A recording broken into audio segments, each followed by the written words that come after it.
Hi there, my name's Katie. Welcome to my channel, Chords Records.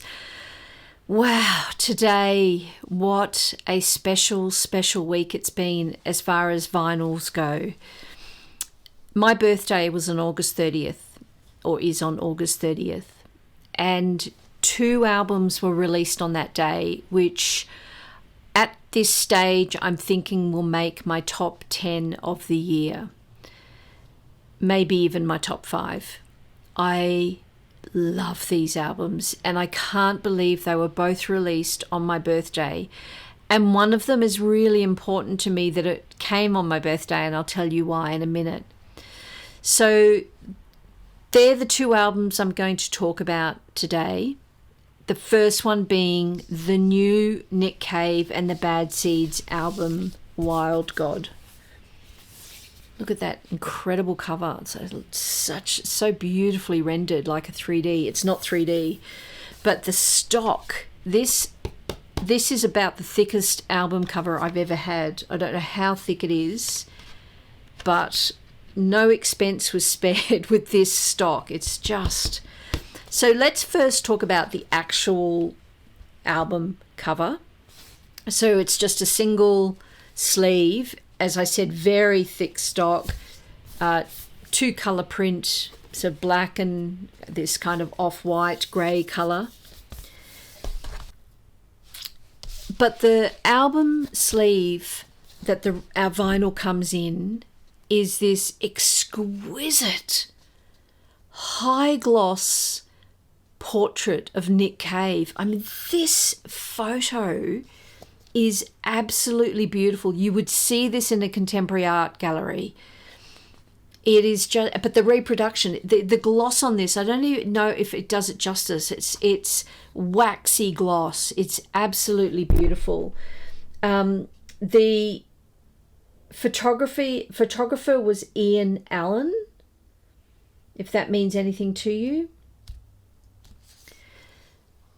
It's so beautiful. Now and then I'll just show you the vinyl.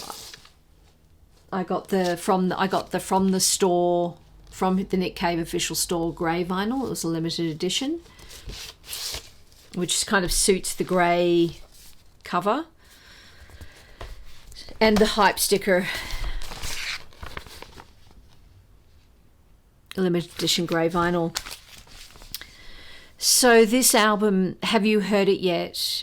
If you're watching this in sort of early September 2024, the extraordinary man that is Nick Cave, we saw him earlier this year playing at a theatre in Sydney, and it was just him and one of a guitarist from Radiohead. It was just this duo, and he's just a marvel. He's obviously a genius. He's a modern genius. So we all know who Nick Cave is, and it's so good to see Nick Cave and the Bad Seeds back together, although I would hazard to guess that they like to be in the background because there is just this single photo of Nick Cave on the album. Of course, I'm Australian, know them really well. This album for me is majestic. It's the word that comes to mind when I think of it. It's classic Nick Cave. It's not ballady Nick Cave, although he's got a kind of few ballads on here, but it's majestic Nick Cave and the Bad Seeds. Choirs, joyful in a way. And of course, this is comes off the back of him now having lost 2 sons to in various means. I won't go into that. But very, very tragic circumstances and tragic life to lose 2 of your grown sons. So very sad. But he has he's now a grandfather. So I think his daughter had a baby. And this music is almost him coming to terms with the 10, 15, 20 years of grief he's had, and almost coming to terms with it and coming out the other side. It still has all the iconography, the religious iconography in it, and very kind of choir-filled and lush sounds. But it's joyful. When you listen to it, it's joyful. really beautiful, beautiful album. The titles of the songs even suggest what the music's like. Song of the Lake, isn't that so Nick Cave? Wild God, Frogs, Joy, Final Rescue Attempt, Conversation, Cinnamon Horses, Long Dark Night, oh wow, how wonderful she is, and The Waters Cover the Sea. It's just a beautiful album. I just don't know what else to say about it. I subscribe to, and if you're a Nick Cave fan, you should do it, subscribe to the Red Hand Files, which is his newsletter, which he puts out occasionally. I think it might be monthly, where he answers one fan's question. So you can send in questions and submit questions to him, and he just picks one. And he does this newsletter of really thoughtfully, intentionally, mindfully answering questions from fans, and their essays, they're absolutely beautiful.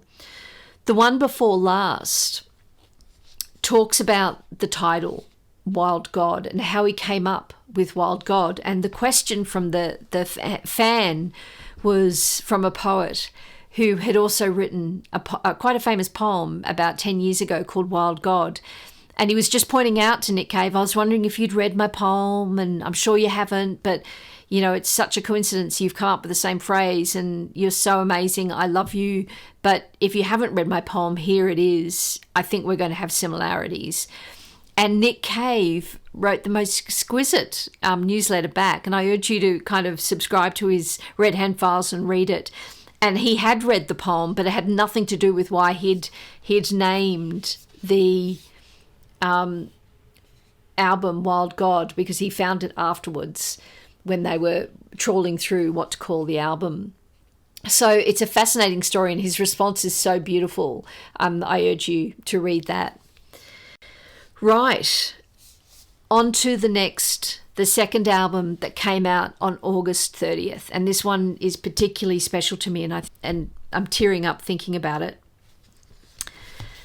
Laurie Anderson announced earlier this year that she was putting out a new album called Amelia. And when I hear Amelia, two things come to my mind. First one is Joni Mitchell, Amelia, which is also somewhat related to Amelia Earhart. And the second one is Amelia Earhart. A little bit of a quick backstory. My father was a pilot for his entire life, from his teenage years to up until when he had to stop flying when he was in his 60s. Although when he was 73, he did get the chance to fly a Spitfire when the captain let him take control, which was quite fun, but that's another story for another channel probably. But my father was a romantic about flight, and a romantic about pilots, and a romantic about clouds. And he loved stories of people flying, and I would have loved to play him this stunning album. So Laurie Anderson, we all know who Laurie Anderson is, the multidisciplinary performance artist, classically trained in violin, I think, just an extraordinary artist from New York. She has written a tribute to, it's a concept album really, to Amelia Earhart. And from track 1 until the very final track, which is number 22, it does the journey of Amelia Earhart's fateful flight. And of course, for maybe younger people who don't know who Amelia Earhart was, she was the first woman to try and circumnavigate the world flying, and she made it to her very last stop. So she took off from the US, went round the world, stopped off in Darwin in the top of Australia, flew to Lae in New Guinea, and then she was on her way back to to Hawaii and Los Angeles, back to America. And that massive expanse of ocean, there was a little island there that she was supposed to land and refuel, and she disappeared. She never made it, she and her navigator. And till to this day, they've never found the plane. So no one knows what happened. So very, very tragic. And at the time, it was huge news. We're talking in the 30s.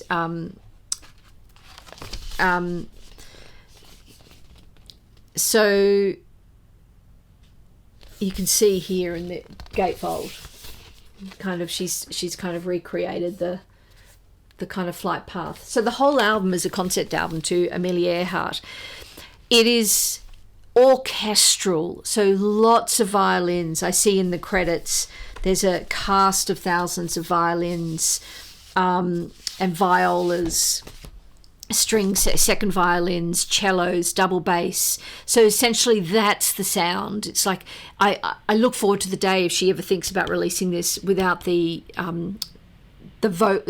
spoken word, because on top of this beautiful orchestration are recordings of Laurie Anderson speaking out of logbooks from Amelia Earhart, making up fictional statements spoken as if they're from first person Laurie Anderson, from Amelia Earhart, third person radio made up fictional about Amelia Earhart.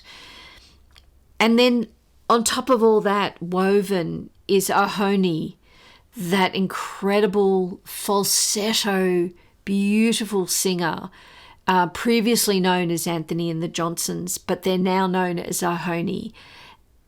I've seen them in concert and they're something to behold. Their voice is beautiful. And what I understand is Laurie Anderson has taken the voice and then using synthesizers and what she does, all her electronic business, has turned it into different sounds, waves, wind.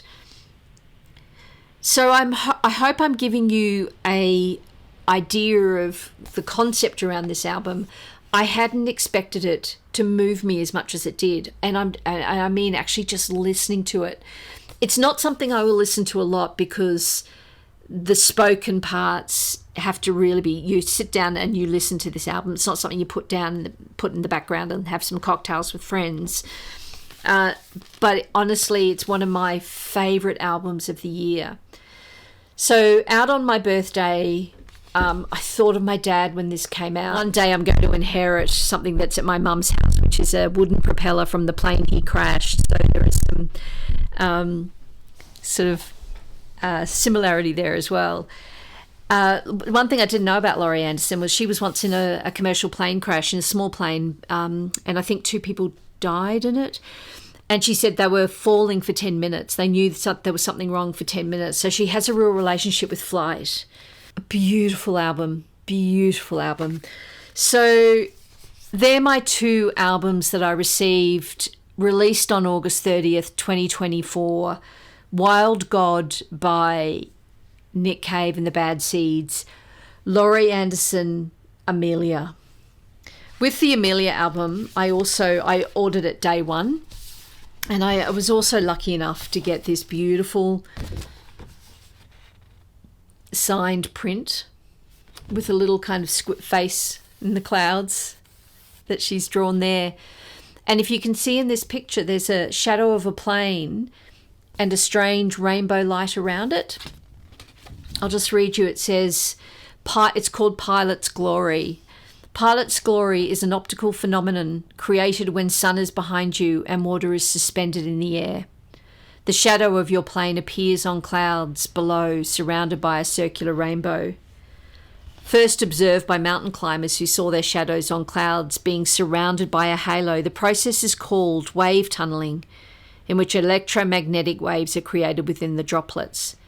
The phenomenon is not created by the shadow of the plane, but it can appear concurrently and in the same place as the shadow. Extraordinary, Pilot's Glory. And I'm sure my dad knew about it, and I just wish he was alive so I could ask him if he ever saw it. All right. That's my video for today. I'll see you next week. Thank you. Bye.